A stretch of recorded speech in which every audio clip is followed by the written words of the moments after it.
अस्सलाम वालेकुम रहमतुल्लाहि व बरकातुहू। नाज़रीन, मैं हकीम कमाल। आज का ये वीडियो दरअसल एक गलतफहमी के इज़ाले पर बेस्ड है, जो आम लोगों के जहन में यानी जनरल पब्लिक के जहन में और इसी तरीके से बहुत सारे डॉक्टर्स की भी जहन में ये गलतफहमी पाई जाती है कि यूनानी दवाएँ जो होती हैं वो काफ़ी देर में असर करती हैं। यानी कई मरतबा जब लोगों को बीमारी होती है तो वो यूनानी के इलाज की तरफ इसलिए नहीं आते हैं इनिशियली, क्योंकि उनका ये मानना है कि जो यूनानी दवाएं होती हैं वो बहुत देर में असर करती हैं। तो इसलिए सबसे पहले एलोपैथिक सिस्टम ऑफ मेडिसिन या दूसरे सिस्टम की तरफ जाकर के वो इलाज करवाते हैं। दोस्तों, सबसे पहले तो मैं ये कहूँगा कि अगर कोई ये मानता है कि यूनानी दवाएँ देर में असर करती हैं, चाहे वो जनरल पब्लिक हो या फिर डॉक्टर्स हों, तो ये सिर्फ एक गलत फहमी के अलावा और कुछ नहीं है। वो इसलिए कि जो दवाओं का असर होता है वो दरअसल जल्दी या देर नहीं होता है, बल्कि इलाज का जो ड्यूरेशन होता है ये बेसिकली मरीज़ की कंडीशन यानी मरीज़ की तबीयत कैसी है और साथ ही साथ किस तरीके का मर्ज़ लाहिक है, यानी मर्ज़ की नौइयत कैसी है, ये इस पर बेस्ड करता है। यानी बहुत सारी बीमारियां एक्यूट होती हैं, कुछ बीमारियां सब एक्यूट होती हैं और कुछ क्रोनिक होती हैं, यानी कुछ हार्ड होती हैं, कुछ मुज़मिन होती हैं, बहुत पुरानी होती हैं। तो जो इलाज का ड्यूरेशन है ये दरअसल मर्ज़ की कंडीशन पर असल में बेस्ड करता है। अगर कोई एक्यूट बीमारी होती है, जैसे किसी को वक्ती तौर पर बुखार आ गया, किसी को वक्ती तौर पर दर्द सर की शिकायत हो गई, किसी को वक्ती तौर पर पेट में दर्द की शिकायत हो गई, ये एक्यूट कंडीशन होती है। ये किसी भी सिस्टम के आप अंदर चले जाएँ तो इसका इलाज जल्दी किया जाता है। यहाँ पर दवाओं का असर तेज़ होता है, ये कम मुद्दत के अंदर इसका इलाज कर दिया जाता है। लेकिन अगर कोई बीमारी क्रोनिक हो जाए, कोई बीमारी मुज़मिन हो जाए, तो फिर ऐसी सूरत में आप हर सिस्टम के अंदर जाकर के देखें तो वहाँ पर इलाज में एक मुद्दत दरकार होती है, एक वक्त दरकार होती है उसके लिए। चुनांचे आप जानते हैं कि बहुत सारी बीमारियाँ ऐसी हैं जो एलोपैथिक सिस्टम ऑफ मेडिसिन के अंदर भी सालों साल उसका ट्रीटमेंट किया जाता है। आप टीबी की बीमारी को ले लीजिए। टीबी की बीमारी एक मुज़मिन मर्ज़ है, इसलिए यहाँ पर इलाज करने में कम से कम 6 महीना, 9 महीना, 1 साल या इसी तरीके से 1.5 साल इलाज की ज़रूरत पड़ती है। इसी तरीके से लेप्रोसी की बीमारी है, जिसको हम मर्ज़ जुज़ाम कहते हैं, क्योंकि ये भी एक मुज़मिन मर्ज़ है। इसलिए यहाँ पर भी इलाज करने में आप एलोपैथिक सिस्टम ऑफ मेडिसिन के अंदर अगर आप जाते हैं तो वहाँ पर भी कम से कम 12 महीने या 18 महीना इलाज की ज़रूरत पड़ती है। या इसी तरीके से बहुत सारे लाइफ स्टाइल डिसऑर्डर्स हैं, चाहे वो बीपी की शिकायत हो या शुगर की शिकायत हो या जोड़ों के दर्द की शिकायत हो, थायराइड की प्रॉब्लम हो, चूँकि ये क्रोनिक बीमारी होती है तो इसलिए यहाँ पर थ्रू आउट लाइफ इंसान अद्वियात इस्तेमाल कर रहा होता है। किसी को अगर हार्ट अटैक की शिकायत हो गई है, इस्कीमिया की प्रॉब्लम हो गई है, तो खून पतला करने की दवाएं वो पूरी ज़िंदगी इस्तेमाल कर रहा होता है। तो ये ऐसा नहीं है कि एलोपैथिक सिस्टम ऑफ मेडिसिन काम नहीं कर रही है, बल्कि चूँकि मर्ज़ की नौइयत ही ऐसी है कि वहाँ पर इस तरीके के इलाज करने की ज़रूरत पड़ती है कि इंसान पूरी ज़िंदगी अद्वियात इस्तेमाल करे। तो इसी तरीके से यूनानी के साथ भी है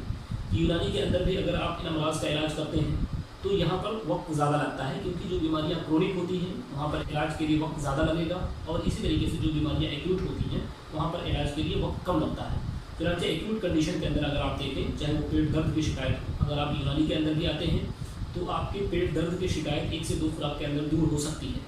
लेकिन अगर किसी को रिपीटेड पेट दर्द की शिकायत हो रही है तो फिर उसकी वजह तलाश की जाती है, और जब उस वजह को दूर किया जाता है, यानी असल सबब का जब इजाला किया जाता है, मेन काज को जब ट्रीट किया जाता है, तो वहाँ पर निस्बतन थोड़ा सा ज़्यादा वक्त दरकार होती है, वहाँ पर थोड़ा ज़्यादा वक्त लगता है। या इसी तरीके से कोई नज़ला और ज़ुकाम की शिकायत के साथ अगर किसी हकीम के पास जाता है या यूनानी इलाज के लिए जाता है, तो ये जो वक्ती तौर की जो प्रॉब्लम है नज़ला और ज़ुकाम, इसको चाहे आप एलोपैथिक सिस्टम ऑफ मेडिसिन के अंदर पास भी जाते हैं तो वहाँ पर भी कम से कम 5 से 7 दिन इलाज में लगते हैं। इसी तरीके से अगर आप यूनानी ट्रीटमेंट के लिए आते हैं तो यहाँ पर भी 5 से 7 दिन के अंदर आपकी नज़ला ज़ुकाम की शिकायत मुकम्मल तौर पर ठीक हो जाती है। लेकिन अगर किसी को रिपीटेड नज़ला ज़ुकाम की शिकायत है तो चूँकि ये क्रोनिक प्रॉब्लम है, एक क्रोनिक मर्ज़ है, इसलिए यहाँ पर जब हम क्रोनिक यानी उसकी इस बीमारी का इजाला करने की कोशिश करते हैं कि मुकम्मल तौर पर जो ये रिपीटेड बीमारी हो रही है इसका इलाज अगर कर दिया जाए तो ताकि आइंदा मुस्तक़बिल में इसको ये शिकायत इस तरीके से लाहिक ना हो, तो फिर जाहिर सी बात है जब हम सबब का इजाला करते हैं तो यहाँ पर थोड़ा ज़्यादा वक्त दरकार होती है। इसी तरीके से अगर कोई दांतों के दर्द की शिकायत लेकर के अगर मरीज़ आता है, चाहे यूनानी के पास आता है चाहे मॉडर्न के पास आता है, ये एक एक्यूट कंडीशन होती है, तो वहाँ पर जो पेन किलर इस्तेमाल किए जाते हैं उससे वक्ती तौर पर दर्द में आराम मिल जाता है। इसी तरीके से अगर यूनानी के अंदर भी आते हैं तो यहाँ पर अर्क अजीब और इस तरह की दूसरी अद्वियात का जब हम इस्तेमाल करते हैं तो फिर यहाँ पर भी फ़ौरन दर्द में आराम मिलता है। कोई हेडेक की शिकायत लेकर के आता है, हेडेक की शिकायत ये एक्यूट कंडीशन बन जाती है, तो जाहिर सी बात है चाहे आप पेन किलर इस्तेमाल करें मॉडर्न के अंदर, या इसी तरीके से यूनानी के अंदर आएँ और कुछ मुसल्लस का इस्तेमाल करें, बर्शासा का इस्तेमाल करें, या इसी तरीके से अटैजिब का इस्तेमाल करें, तो यहाँ पर भी आपकी जो एक्यूट कंडीशन है ये फ़ौरन के फ़ौरन उसमें आराम मिलता है। इसी तरीके से अगर किसी को खून बहने की शिकायत है, किसी को बहुत ज़्यादा जिन्हें दम लाहिक हुआ है, तो ऐसी सूरत में अगर आप यूनानी के अंदर भी आते हैं तो यहाँ पर भी ऐसी अद्वियात मौजूद हैं कि जो फ़ौरन आपकी जरियान दम के अंदर फ़ायदेमंद साबित होती है। या अगर कोई बिच्छू डंक मार दे तो जिस तरीके से वहाँ इंजेक्शन लगवा करके आपको दर्द में आराम मिलता है, उसी तरीके से अगर आप यूनानी इलाज के लिए आते हैं तो अटैजिब का अगर लोकली इस्तेमाल करते हैं या इंटरनली इस्तेमाल करते हैं तो यहाँ पर भी उसके अंदर फ़ौरन आराम मिलता है। इसके अलावा जैसे जोड़ों के दर्द की शिकायत है, अगर दर्द बहुत ज़्यादा हो रही है तो जिस तरीके से आप वहाँ पेन किलर से आपको आराम मिलता है, ये दर्द की वक्ती शिकायत है, उसी तरीके से अगर आप यूनानी के अंदर आते हैं, यूनानी के अंदर भी बहुत सारी ऐसी अद्वियात हैं जिनका अगर आप इस्तेमाल करते हैं और साथ ही साथ कुछ रेजिमेंट इस्तेमाल करते हैं तो दर्द के अंदर फ़ौरन सुकून मिलता है। लेकिन जाहिर सी बात है अगर ये मर्ज़ क्रोनिक हो जाए तो ऐसी सूरत में जब आप इलाज करेंगे, चाहे वो किसी भी सिस्टम ऑफ मेडिसिन के अंदर है,